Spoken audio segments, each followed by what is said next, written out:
Kasi dati tinatanong ko yung sarili ko, sino kaya ang pipili sa'kin? Sino kaya ang tutulong sa'kin?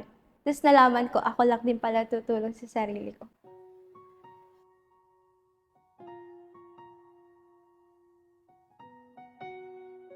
I'm Judy Timado, from Calamba, Laguna, 26 years old.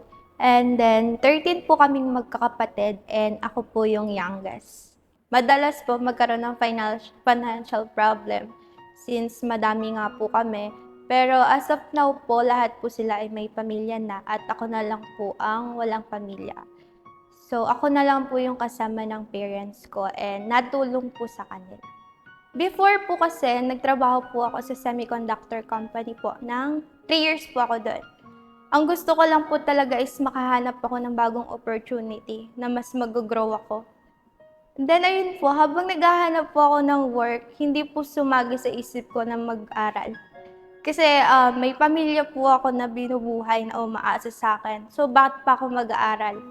Pag breadwinner ka, mawawala sa utak mo yung pwede pa pala akong mag-aral. Pwede ko pala piliin yung sarili ko. And then biglang one time, nakita ko po yung INJ. Tapos halos libre po lahat. Walang babayaran.